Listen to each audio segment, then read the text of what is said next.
What's going on, everyone? Welcome back to the channel. We have got to talk about Miles Morales' Spider-Man issue number 38 because what just went down is absolutely insane. I am still reeling from this one, folks. This issue isn't just about Miles throwing down with some new villains. Oh no! It's about new alliances, shocking identity reveals, and a final page that sets up a throwdown of epic proportions. This is a massive piece of the puzzle for the entire Spider-Verse street-level scene, and it fundamentally changes the game for Miles and his growing circle of allies. And trust me, you haven't even heard the wildest part yet, so buckle up because we are diving deep into this spoiler review right now. Alright, so the issue kicks off and we are immediately introduced to two brand new players on the scene.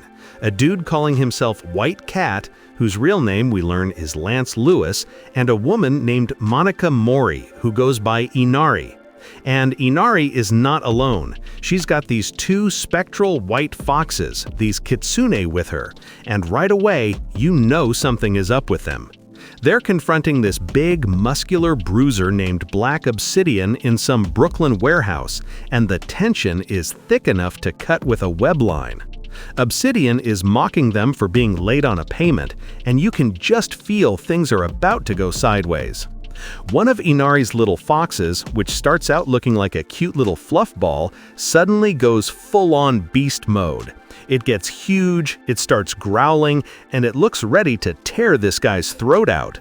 Black Obsidian, trying to play the tough guy, just laughs it off and tries to pet the other little fox, calling it a good puppy. Big mistake. Huge. The little fox nearly takes his hand off, and in a flash, it reveals its true Kitsune form with multiple tails. And Inari's eyes start glowing as she warns him not to mess with her protectors. It's an incredible power display that immediately establishes her as a serious threat. And even though Obsidian tries to play it cool, his goons are visibly terrified. The story then jumps over to our main man, Miles, and Genke walking outside Brooklyn Vision's Academy, and Genke is doing what he does best, being the guy in the chair and debriefing Miles on what he's heard about this fox lady and cat dude. They're trying to piece it all together when, out of nowhere, this sick red Jeep pulls up, and who's in it? None other than Felicia Hardy, the one and only Black Cat, with Misty Knight riding shotgun. This was such a cool moment, seeing this trio assemble. Felicia offers Miles a ride, and Genke is just left in the dust, which was hilarious. In the car, they start connecting the dots. Miles has been observing these two from a distance, and he's got a theory. He thinks Inari's powers are tied to her foxes. Maybe she can make them invisible, or even mess with electronics, which we see her do later. But White Cat, his power seems to be pure, unfiltered luck. As Miles puts it, he can just wish for things to go his way, and they do. Felicia finds this fascinating because her whole shtick is projecting bad luck onto her enemies, whereas this new White Cat seems to generate good luck for himself. Misty just calls it a convenient ability, and you can tell she's not buying it, but it sets up this incredible thematic clash between the two cat-themed characters that pays off big time later. Now, this is where it gets absolutely crazy, guys. The story shifts to night, and we see White Cat and Inari, now fully kitted out in their costumes, infiltrating this super secure building. Inari sends in one of her Kitsune, Zenko, and the little guy just ghosts through the walls, taking out the guards by disabling all the tech. The guard in the control room is just sipping his coffee one second, and the next, bam! Every single monitor goes dead. It's a clean, slick infiltration. But here's the twist. Back in the Jeep, Misty Knight taps her bionic arm and projects a full holographic schematic of that exact building. They weren't just investigating, they've been actively tracking them this whole time. Miles had successfully predicted their next target, Roslyn Vaults, one of the most secure facilities in the city. Felicia, cool as ever, jokes about Miles's spider sense and says it's time to go babysit. You realize at this moment that this was all a setup. They let White Cat and Inari walk right into their trap. Inside the vault, just as Inari has her fox, Zenko, working on the final door, our heroes make their grand entrance. Miles and Misty drop down from an elevator shaft above, and they're joined by Black Cat, who has now changed into her iconic costume. The confrontation is on. Team Spidey versus Team Kitsune. It's Miles, Misty, and Black Cat against White Cat, Inari, and her spectral foxes. And the ensuing fight is just a beautiful symphony of chaos. The art here by the creative team is just phenomenal, capturing the motion and impact of every move. Inari uses her weapon to bind Miles, but his spider sense lets him twist out of the way just enough to fire off a web. While this is happening, one of the smaller Kitsune lunges at a downed Black Cat. But Misty Knight is having none of it. She catches the fox by the jaw with her bionic arm, saving Felicia, and just slams it into the floor. It's such a brutal, awesome moment that shows you just how much of a powerhouse Misty is. Seeing the fox get hurt distracts White Cat for a split second, and that's all the opening Miles needs. He webs White Cat up instantly, with Lance hilariously complaining that it's cheating. But the biggest moment, the part that had my jaw on the floor, is what happens next. The other Kitsune, Zenko, is bringing something to Inari, but Miles manages to web it up too. Seeing her fox trapped sends Inari into a rage. She screams, "I'm done playing around," and lunges straight at Miles. But Miles, thinking fast, doesn't dodge. Instead, he fires a web that snags her weapon and, in the same motion, rips the mask right off her face. And boom! The mask falls away and Miles is left staring, completely frozen, at the panicked face of Monica Mori. He knows her. We don't know how yet, but he knows her, and this reveal completely changes the entire dynamic of the fight and the story. It's not just a hero stopping a random criminal anymore. It's personal.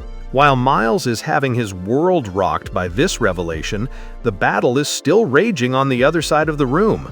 Black Cat is taking on White Cat, who somehow managed to escape the webs, probably thanks to that luck power of his. White Cat tries to get the jump on Felicia, telling her to stay down, but you can just feel the difference in experience here. Felicia is a veteran of this game.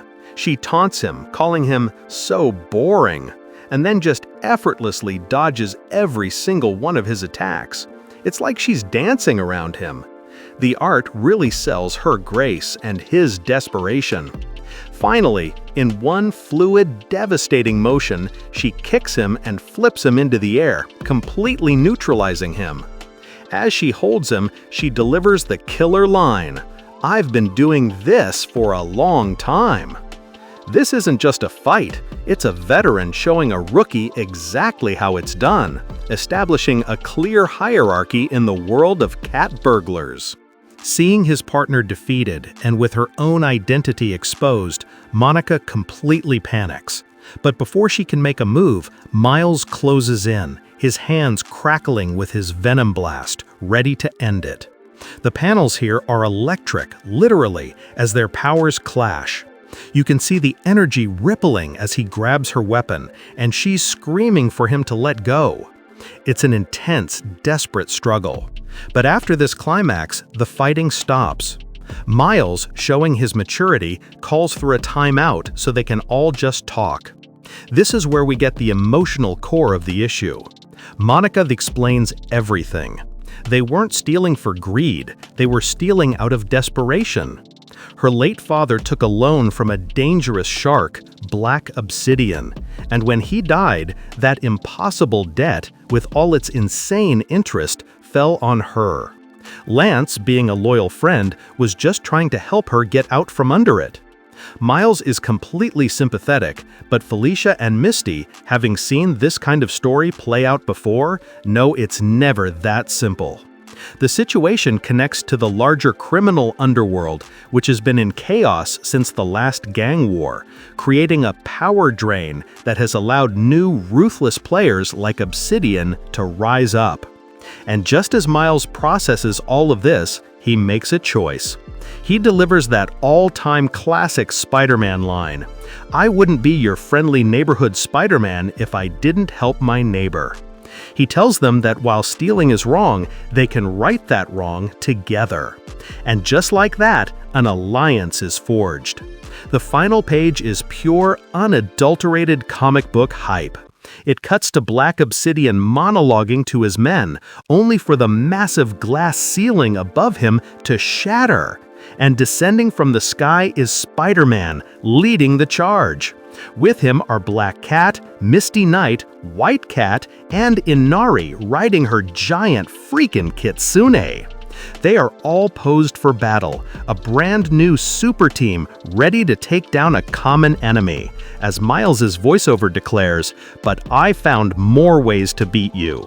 And then we get those two beautiful, agonizing words, "To be continued."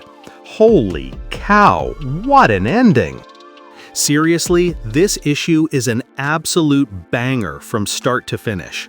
It introduces compelling new characters with interesting powers, delivers a genuinely shocking and personal reveal for Miles, showcases incredible team-up action, and ends on a cliffhanger that has me desperate for the next issue. The writing is just next level, perfectly balancing high-octane action with real heartfelt character moments. Miles' decision to help them, rather than just turn them in, speaks volumes about the hero he's becoming. And the art is just stunning. Every panel pops with energy. The character designs for White Cat and Inari are fantastic, and the fight choreography is clean and easy to follow, yet incredibly dynamic. This is an absolute must-read for anyone following Miles' journey or just looking for a fantastic street-level superhero story. My rating for this issue? A solid, easy 8.5 out of 10. But I want to hear what you guys think. What was your biggest takeaway from Monica's identity being revealed? How do you think Miles knows her?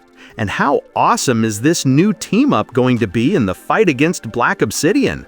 Let me know your predictions and theories down in the comments below.